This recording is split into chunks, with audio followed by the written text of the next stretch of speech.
Hello, ഇന്നൊരു get ready with me ആണ് കേട്ടോ. അപ്പോൾ ഈ ഡ്രസ്സ് എങ്ങനെയുണ്ട്? ഈ ഡ്രസ്സാണ് കേട്ടോ ഞാൻ വാങ്ങിച്ചത്. ഇന്നലത്തെ വ്ളോഗിൽ പറഞ്ഞിട്ടുണ്ടായിരുന്നില്ലേ. ആദ്യം തന്നെ ഒരു ക്രീം ഇട്ടു, പിന്നെ ഞാൻ പൗഡർ ഇടും കേട്ടോ. കോമ്പാക്ട് പൗഡർ എന്താവോ എനിക്ക് അങ്ങോട്ട് ഇഷ്ടപ്പെടുന്നില്ല. ടാൽക്കം പൗഡർ തന്നെയാണ് ഞാൻ ഇപ്പോഴും യൂസ് ചെയ്യുന്നത്.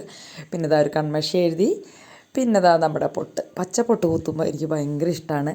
എൻ്റെ മുഖത്തിന് അത് വല്ലാണ്ട് ചേരണ പോലെയും നല്ല ഭംഗിയുള്ള പോലെ എനിക്ക് ഫീൽ ചെയ്യാറുണ്ട് കേട്ടോ. അതുപോലെ പച്ചക്കമ്മൽ, പച്ച കളർ എന്തോ എനിക്ക് ചേരണ പോലെ തോന്നാറുണ്ട്. എൻ്റെ വിരുന്നിൻ്റെ സാരി പച്ച കളറായിരുന്നു കേട്ടോ. പിന്നെ ഒരു തരി ലിപ്സ്റ്റിക് ഇട്ടു, പിന്നെ സിന്ദൂരം ഇട്ടു, പിന്നെ ഇതാ നമ്മുടെ പച്ചക്കമ്മലുണ്ടായിരുന്നു. വേറെ നല്ല കമ്മലുകൾക്ക് ഇഷ്ടം പോലെ ഉണ്ടായിരുന്നു, പക്ഷേ ഇതിന് ചേരുന്നത് ഈ ഒരു കമ്മൽ തന്നെയായിരുന്നു. അപ്പോൾ അത് കാരണം കൊണ്ട് ഈ കമ്മലിട്ടു. പിന്നെ താലിമാല എടുത്തിട്ടു. പിന്നെ ഇപ്പോൾ ചുരിദാറിന് പിന്നെ വലിയ മാലകളുടെ ഡെക്കറേഷനൊന്നും ആവശ്യമില്ലല്ലോ. പിന്നെ നമ്മുടെ വാച്ച് കെട്ടി, പിന്നെ ഞാൻ ദാ ഒരു കഴിച്ചയും വാങ്ങിച്ചിട്ടുണ്ടായിരുന്നു. എങ്ങനെയുണ്ട്? എനിക്ക് ഭയങ്കരമായിട്ട് ഇഷ്ടപ്പെട്ടു. കൂട്ടുകാരുടെ അഭിപ്രായം പറഞ്ഞോളൂ കേട്ടോ. ശ്രീകുട്ട അതെനിക്ക് കെട്ടിത്തന്നു. പിന്നെ ദാ ഷാളൊക്കെ എടുത്തിട്ടു, പിന്നെ ചെരുപ്പൊക്കെ ഇട്ടു, ഷൂ ആണ് ഇട്ടത്. അപ്പോൾ എങ്ങനെയുണ്ട് ഇന്നത്തെ ലുക്ക്? കൂട്ടുകാർക്ക് ഇഷ്ടപ്പെട്ടു. അപ്പോൾ ഓക്കെ, ബൈ, സീ യു.